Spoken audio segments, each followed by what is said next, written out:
आप बहुत ध्यान से सुने। आमेर नरेश महाराजा मान सिंह माधव सिंह, जो सम्राट अकबर के मान सिंह सेनापति थे, और वो जहाज से आ रहे थे, उनका जहाज तूफान में फंस गया। तो मान सिंह माधव सिंह कहने लगे, भैया हम दोनों के प्राण संकट में हैं, क्या किया जाए, रक्षा कैसे हो, जहाज नियंत्रण खो चुका है। तो माधव सिंह ने कहा, महाराज आपकी बहू भक्त है, बहू का स्मरण कर लो। माधव सिंह की पत्नी थी भक्तिमती रत्नावती, और जेठ लगते हैं महाराज मान सिंह, जेठ हैं, और पति है माधव सिंह।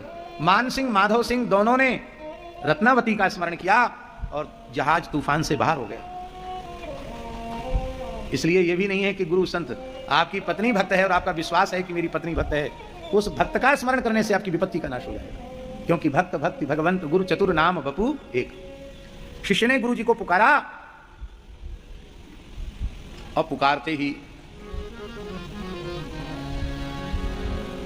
गुरु जी सहसा अपने सूक्ष्म देह से, भावमय देह से समुद्र की ओर पहुंचे और नाभाजी पंखा चल रहे हैं। उन्होंने कहा, गुरु जी तो मानसी में सीताराम जी की, जानकी नाथ जी की सेवा कर रहे हैं, सरकार के गले में माला धारण करा रहे थे, सरकार मस्तक झुकाकर माला पहनने के लिए एकदम तैयार बैठे हैं, और गुरु जी तत्काल चले गए वहां। तो गुरु जी को कष्ट करना पड़े और उनकी उपासना में विघ्न पड़े, तो ये तो सेवक का धर्म नहीं है। सेव्य की किसी भी साधना में, प्रक्रिया में विघ्न पड़ गया तो सेवक किस बात का है? सेवक वही है जो सेव्य के किसी कार्य में विघ्न उपस्थापित न करे, सारे कार्य निर्गुण संपन्न हुए। तो नाभाजी ने वहीं से पंखे के इशारे से समुद्री तूफान की दिशा बदल दी।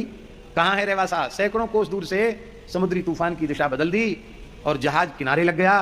पर श्री अग्रदेवाचार्य जी महाराज अपने भाव में देह से खड़े होकर, समुद्र भगवान की विभूति है, नीलवर्ण के अगाध समुद्र को देख रहे थे। तब आपने प्रणाम करके कहा, गुरुदेव आपकी कृपा से आपके शिष्य की विपत्ति तो दूर हो चुकी है। अति सुकोमल श्री जानकी नाथ जी मस्तक झुकाकर माला पहनने के लिए विराजमान हैं, किशोरी जी ग्रीवा झुकाकर बैठी हैं, आप कृपा करके युगल सरकार को माला धारण करावें। आपने माला धारण कराई, सेवा हो गई, ध्यान से जागृत हुई। बोलो कौन? क्योंकि ध्यान की प्रगाढ़ अवस्था में बाहर का शब्द सुनाई नहीं पड़ता, तो मेरे भीतर प्रवेश करके कौन बोला? तो नाभाजी ने यह नहीं कहा कि सिद्ध गुरु का सिद्ध चेला बोला। नाभाजी बोले, जिस अनाथ बालक को आपने संतों की जूठन खिला पिला करके, संतों का चरणामृत पिला करके पाला पोसा है, वही आपकी जूठन खाने वाला, आपकी चरण रज का सेवन करने वाला, आपके चरणोदक का सेवन करने वाला आपका दीनहीन बालक नारायण दास बोला।